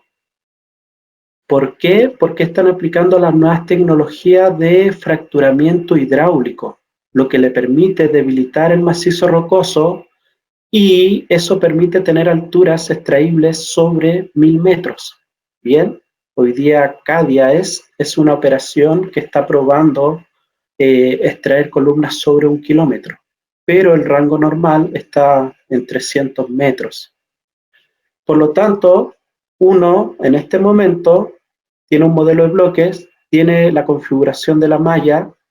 Si uno quiere trabajar el proyecto a base de la configuración de la malla, necesita fusionar estas dos cosas y convertirlo en un modelo de columnas. Y ese modelo de columna lo someto a dilución y le determino la altura de columna económica para cada una. Bien, o también tengo la opción de no relacionar el modelo de columnas con el diseño. Y de esa manera puedo seguir el proceso de planificación a través de un modelo de bloques. Son dos opciones que tengo. Pero va a llegar un momento en que, aunque yo termine este proceso, voy a tener que convertirlo a un modelo de columnas para que eso pueda ser operativo para el mediano plazo y el corto plazo. Así que esto es lo que tenemos hasta el momento y ahora viene la siguiente etapa, que es el suavizamiento de las columnas. ¿Qué significa? Que la diferencia de altura entre una columna y otra, que son contiguas entre sí, no puede superar generalmente una diferencia de 2 a 4 bloques. Significa que no puede haber una diferencia de altura entre esas dos columnas entre unos 40 a 80 metros. Si, por ejemplo, acá tengo una columna y la que está acá tiene una diferencia de 150 metros, tengo dos decisiones. La columna más corta la aumento y la incorporo estéril, o la más grande que incorpora mineral hasta ese punto la bajo y pierdo ese mineral. Pero tengo que buscar suavizar la diferencia de altura para que esto sea operativo. Principalmente si yo tengo una columna que tiene una altura mayor que el resto, superior a esta regla de los 40-80 metros, cuando yo realice la extracción de esta columna, esta va a generar un ingreso temprano de estéril por ese punto. Por eso no me puedo permitir tener una columna que tenga una mayor altura respecto a sus vecinos. Bien, una vez que tenga estas etapas, esta envolvente suavizada, que también lo puede realizar el software GenCom, yo necesito definir por el sector donde va a iniciar la explotación. Por ejemplo, acá se piensa iniciar la extracción en esos puntos. ¿Por qué por esos puntos? Pueden ser los puntos o las columnas de mayor ley, pueden ser las columnas, si aquí hay un pit anteriormente que se encuentran más cerca de la superficie, entre menor distancia para llegar a la superficie, geomecánicamente mucho mejor. Por lo tanto, hay varias razones para indicar dónde va a estar el punto de inicio. A lo mejor la calidad del sector es donde se encuentra la roca más fracturada y acá se encuentra la roca más competente. Por lo tanto, acá hay más probabilidad de generar un caving. Por lo tanto, necesito establecer ese punto de inicio y ese punto de inicio yo defino la orientación de la explotación para ir viendo cuáles son las bateas que se van a ir incorporando a medida que esto va avanzando y se va generando la extracción del mineral. Por lo tanto, esos son los parámetros base que necesito para hacer la planificación. Vamos a avanzar esto, porque no era tan importante esta parte. Y esto es lo que se llama la secuencia de extracción. Bien, la secuencia de extracción me dice en qué orden yo debería ir incorporando bateas a la extracción. Esto de acá es la frente de extracción. Se trata de buscar una frente lo más cóncava posible para distribuir de mejor manera los esfuerzos que va generando el macizo rocoso. Por ejemplo, acá hay un ejemplo, esta es la frente, por lo tanto yo sé que este proyecto de panel caving está avanzando en esta dirección. Y por ejemplo, acá vemos que eso fue en el año 94 y en el año 2004 esta frente ya está en esta distancia. Después de 10 años avanzó toda esta distancia. Todas estas bateas fueron las que se incorporaron durante esos 10 años de producción. Por lo tanto, por eso yo les comento que la vida útil de estos proyectos son de 50, 70 años. Por lo tanto, juega un papel muy importante cómo yo voy a avanzar incorporando bateas a la producción. Puede ser de forma de diamante, avanzando en 4 direcciones al mismo tiempo, puede ser en forma de flecha en una sola dirección, puede ser en diagonal en una sola dirección. Algunas son más recomendables geomecánicamente, otras me permiten aumentar los niveles de producción, otras me permiten ir mezclando columnas de menor ley con columnas de mayor ley, por lo tanto hay bastantes razones para elegir una frente de avance. Y de las frentes de avance, ahora vamos a hablar de algo muy importante. Ya. Como yo defino mi frente de avance es, además de indicarle al programa cuáles van a ser mis tasas de producción e indicarle cuáles van a ser mis tasas de construcción de galerías y cuáles van a ser los números de bateas que yo incorporo por año, cada secuencia distinta, como las podemos ver acá, diferentes alternativas, me va a generar un plan de producción distinto. Por lo tanto, en todos los casos se logra cumplir con la misma alimentación a planta. Lo que va a cambiar es el perfil de las leyes. En algunos casos voy a tener un perfil más adecuado y en otros voy a postergar la entrada de mejores leyes para los últimos años. Por lo tanto, el definir dónde iniciar la explotación y con qué forma ir avanzando juega un papel muy importante dentro de la planificación de un panel caving. Así que otra cosa tiene que ver con la frente de extracción, que es la forma que va avanzando la explotación. Y acá también hay una restricción que hay que ingresar al momento de la planificación de la producción. Existe cierta zona que se llama zona que está en etapa de liberación, que son las bateas que están aquí adelante. Esta línea de bateas se llama son bateas que deben llevar una menor velocidad de extracción para poder controlar este ángulo. Este ángulo no debe superar los 45 grados. por lo menos las 3 primeras filas de batea. Luego ya se encuentra liberada y la tasa de extracción de esas bateas puede aumentar. Pero en esta zona yo debo controlar ese ángulo. Significa que cuando yo ya se aumente demasiado este ángulo, yo necesito incorporar una nueva fila de bateas para que nuevamente baje ese ángulo. Y la última que estaba en la fila, en ese grupo, ahora se libera y puede liberar su producción. Por lo tanto, hay diferentes niveles de tasas de extracción para cada punto.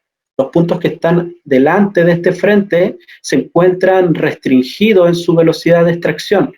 O sea, las toneladas que yo puedo sacar por día de esos puntos son menores a los puntos que están acá atrás.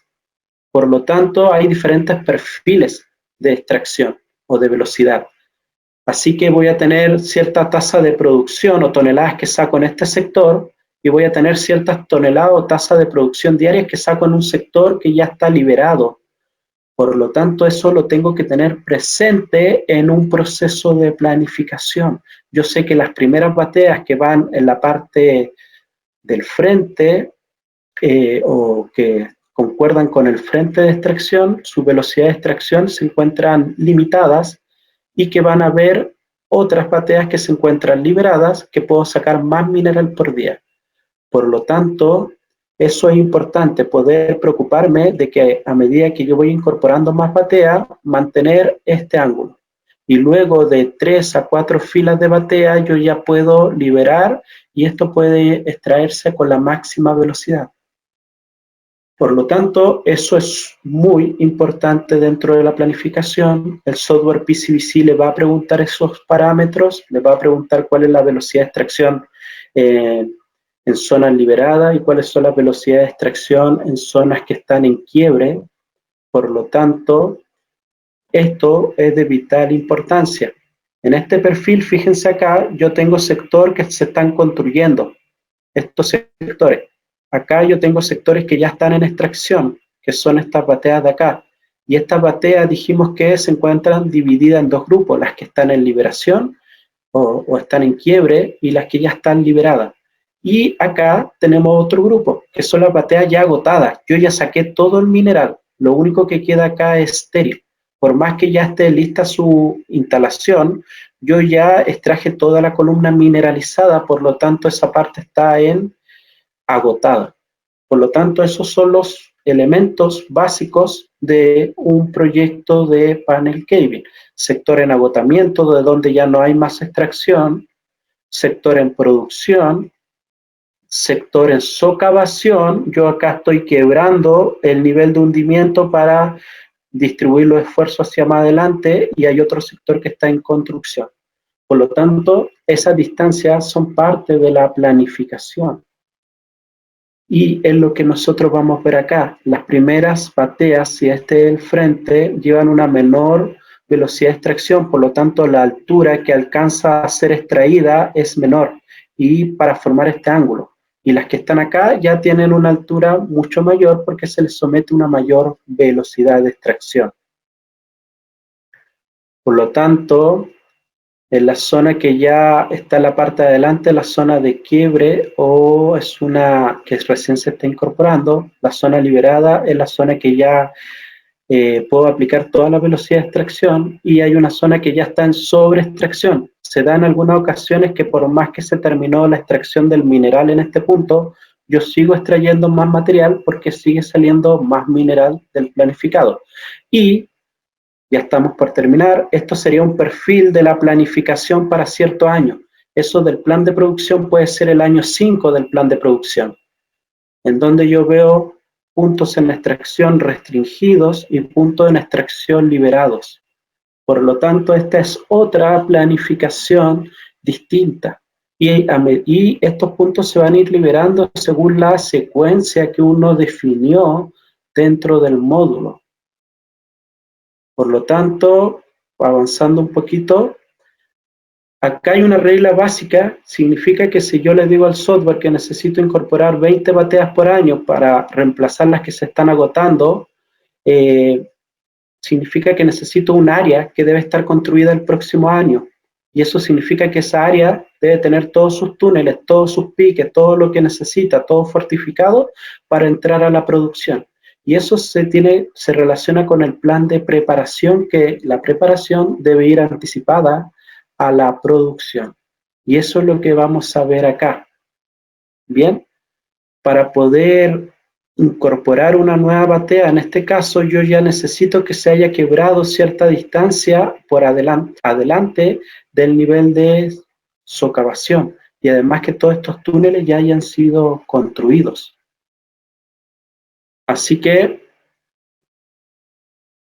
finalmente necesito una frente de extracción y necesito un frente de socavación, y eso me va a decir la distancia que ya debe ser construida en el proyecto.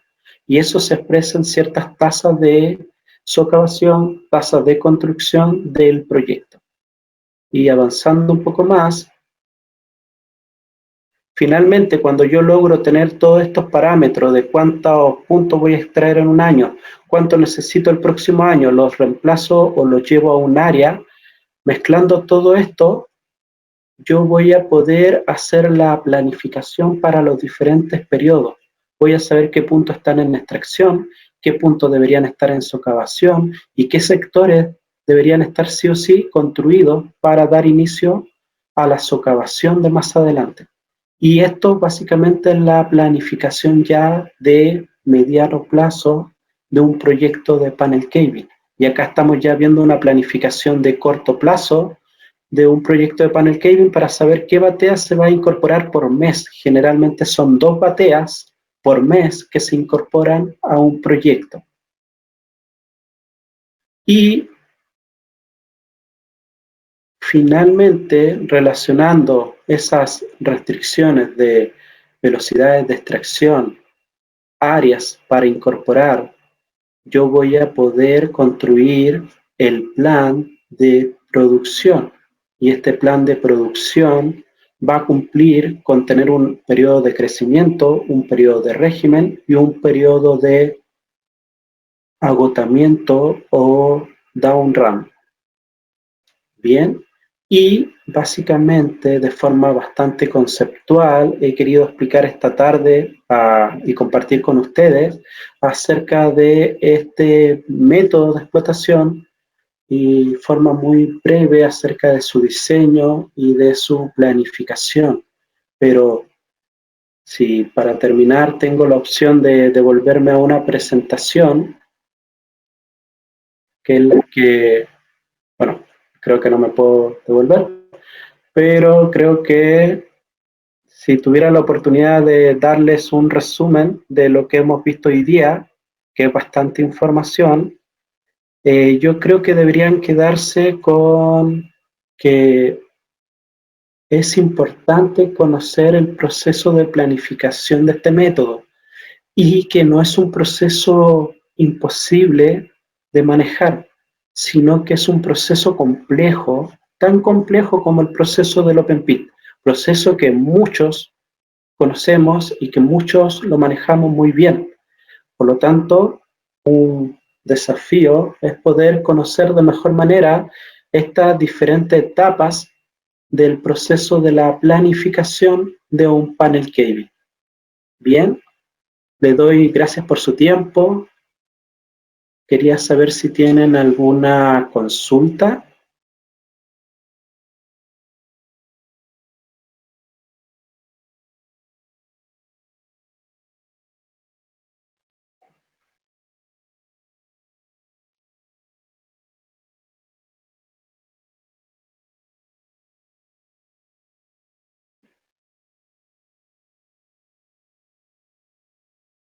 Gracias, ingeniero, por la ponencia. Sí, tenemos algunas consultas.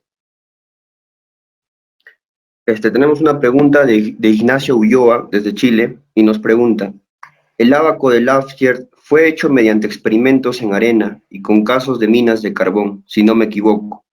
Para trabajar al menos, para trabajar al menos con el caso chileno, ¿no se debería ajustar el ábaco? ¿Qué sucede con las elipsoides de extracción cuando se traslapan mucho o si están muy separadas? Bien, primera pregunta, está lo correcto. La metodología la metodología de los abacos fueron hechos para sublevel caving, principalmente para tiraje aislado, o sea que yo tengo un punto de extracción y que extrae cierta columna sobre él, y tengo otro, pero que no hay interacción entre ellos. Para eso fueron creados. Y los modelos matemáticos fueron creados a base de cajas de arena, a las cuales se les visualizaba cómo se iba hundiendo y se determinaban ciertas distancias y se crearon esos sábacos. Por lo tanto, hay que tener bastante cuidado si uno lo quiere utilizar en la industria. Las empresas que utilizan block caving, panel caving, ellos cuentan con sus propios ábacos actualizados según la experiencia de su mina, pero con datos de roca, de fragmentos de roca, en vez de la teoría propuesta por Capapil, por Lacher, que son a base de arena y de minas de carbón. Por lo tanto, eso es correcto, pero las empresas mineras ya lo saben y ellos ya tienen esa información que es de uso interno. Sobre la siguiente pregunta, ¿cuál es la consecuencia de trabajar con los elipsoides demasiado separados? Que puedo transmitir esfuerzos al nivel de producción. Si yo tengo un punto de extracción y otro punto de extracción y se encuentran demasiado separados, yo voy a dejar rocas sin movimiento y esfuerzos se pueden transmitir por ese material. Además, voy a tener una baja recuperación del yacimiento y eh, tener los elipsoides demasiado juntos, que significa que se genera un traslape entre los dos elipsoides, pero esto genera un traslape, pero a la vez no genera un traslape. Para eso me voy a explicar de la siguiente manera. Si usted tiene una batea acá, otra batea acá, luego otra batea acá, usted si junta demasiado esto se van a traslapar, para exagerarlo un poco más, pero significa que ese lo tiró para allá y este lo tiró para acá y por eso se traslapan, y estos mismos también, y esto de acá sucede lo mismo y se traslapan, pero eso también genera una zona acá libre que no hay presencia de tiraje. Eso, tener estos elipsoides más traslapados es bueno, genera una mejor tiraje, es positivo, y tener esta zona sin presencia de elipsoide también es bueno, porque acá es donde va a estar la calle de producción y significa que el pilar que está sobre esa calle de producción se va a mantener más estable, por lo tanto va a ser más segura la operación. Entonces hay una mayor tendencia a traslapar elipsoides que a dejarlo en forma tangencial. ¿Qué significa dejarlo de forma tangencial? Que en toda la malla los elipsoides se tocan en algún punto, pero eso también debilita a este pilar que estoy dejando sobre la calle de producción. Por lo tanto, ahí existiría cierta desventaja. Alguien puede decir que la extracción del mineral va a ser más regular, es cierto, pero el traslapar los elipsoides trae más ventajas operativas.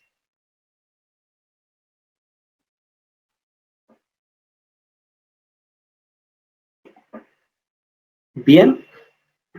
Ok, ingeniero, muchas gracias. Voy a abrir los micrófonos para que los asistentes puedan preguntar de manera personal.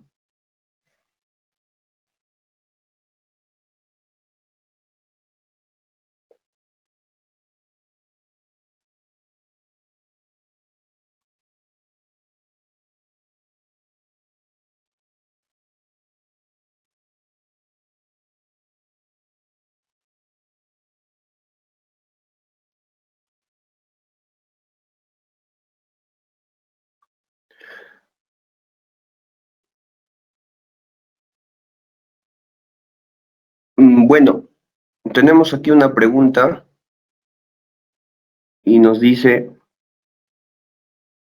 quería saber qué recomienda para planificar tantas labores subterráneas que existen en un panel caving, a diferencia de otros métodos subterráneos.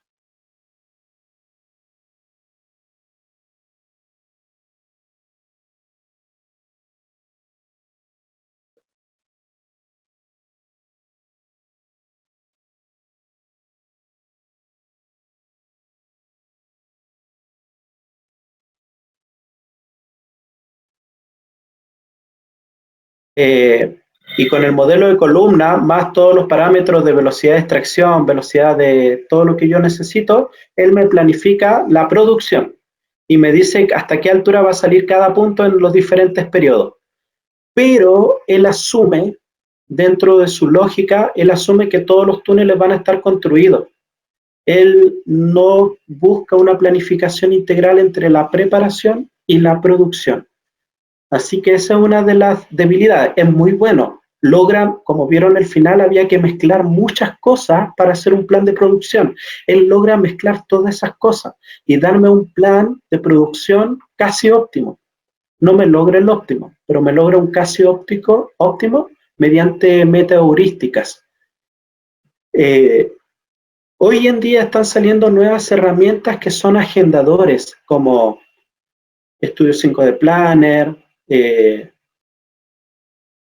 Mindset, que son agendadores que me ayudan a coordinar la producción con la construcción de las galerías, pero ellos no me optimizan, ¿bien? Así que hoy en día están saliendo nuevos software matemáticos que están tratando de planificar al mismo tiempo la producción y la preparación. O sea, que me garantice de que el punto que va a entrar en producción en el año 2051, realmente sus galerías estén construidas para esa fecha y no que exista una descoordinación y que esas galerías recién van a estar listas en el año 2052. Y ese desfase entre la preparación y la producción. Por lo tanto, hoy día tenemos software como UDES, desarrollado por el laboratorio Delfos de la Universidad de Chile, que logra generar la planificación de la producción y de la preparación en conjunto, respaldado por un modelo matemático de optimización y me entrega el máximo VAN, considerando todos los costos de construcción, restricciones de construcción, velocidades de avance vertical, horizontal, de construcción de infraestructura, más la producción.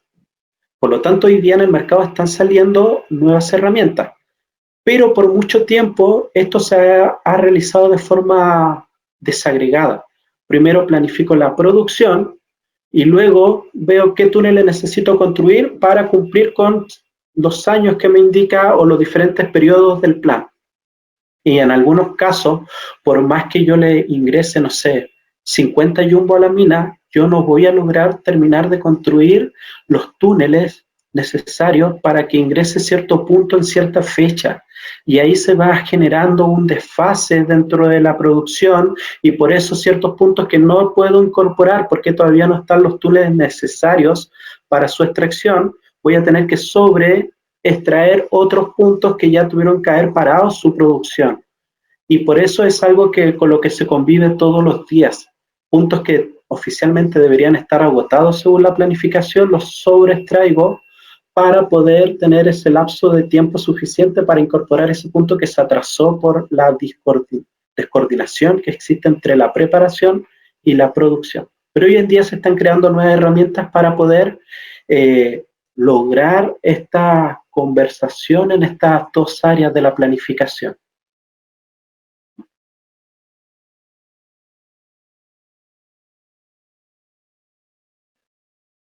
Bien, ¿alguna otra pregunta? Bueno, tenemos una última pregunta para ya cerrar el webinar y Sí. José Antonio Álvarez nos pregunta, ¿es aplicable la optimización por High of Value considerando diferentes variables?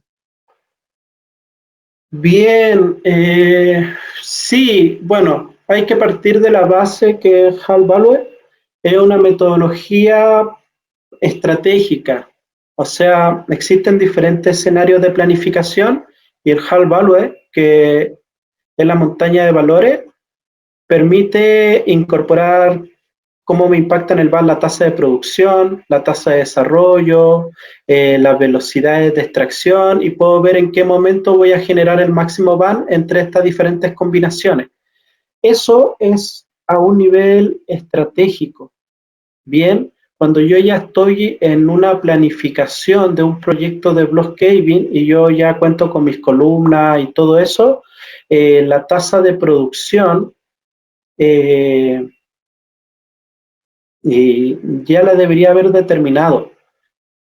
¿Algo se puede usar Hall Value? Sí, pero el parámetro que voy a necesitar como reserva, porque él necesita ser alimentados con reserva, van a ser las de esta envolvente, que son las que son parte del footprint con su altura económica.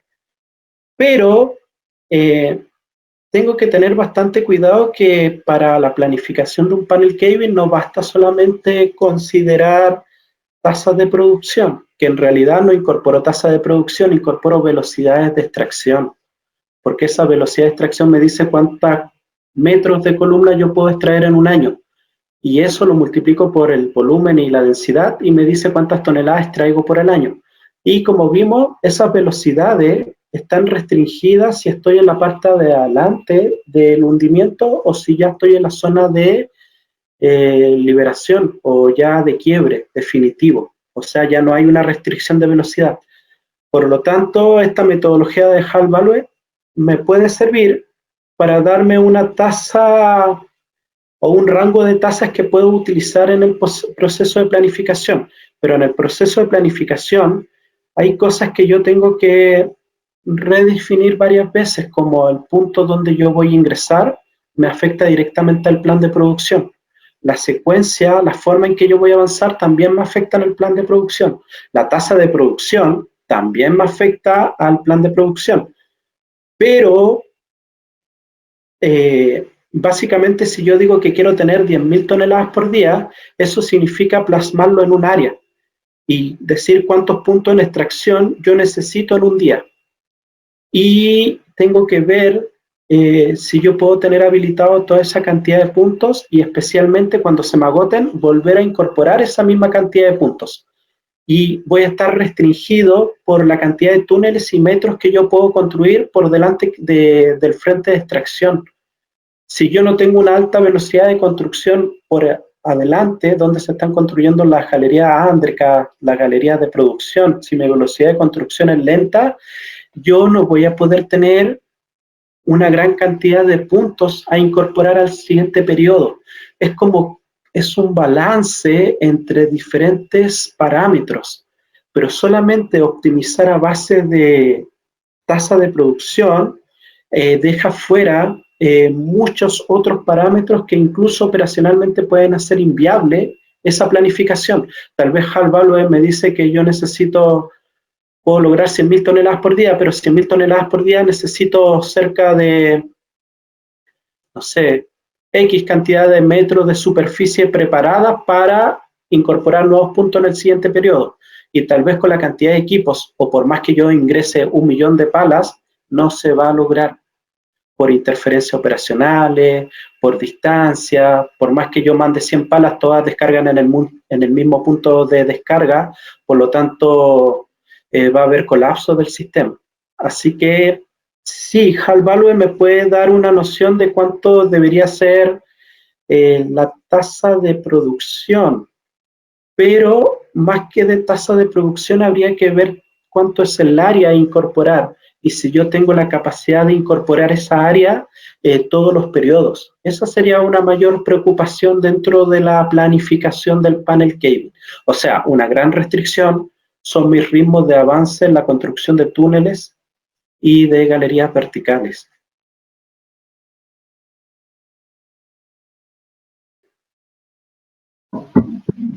¿Tus palabras para cerrar este webinar, ingeniero? Bien, todavía no se terminaba. De verdad les quiero dar las gracias por su tiempo, por su paciencia. Sé que tal vez me pasé un poco del tiempo planificado, pero de verdad les quiero invitar a, a meterse, a ser parte de este mundo, que es un mundo totalmente distinto a la planificación de un Open Pit o de métodos selectivos. Sí requiere estudio, requiere más tiempo de conocer nuevas teorías, pero es un mundo que para allá va la minería. Por lo tanto, si ustedes se preparan para esto, en 5 o 10 años más van a tener un plus respecto a las personas que no se prepararon para esta nueva minería que se viene en los nuevos años. Ya, tal vez muchos de ustedes actualmente trabajan en una operación de Open Pit, y en 20 años más van a estar en una operación de block caving. Así que les invito a prepararse y sobre todo a no pensar que esto es súper complejo, súper difícil.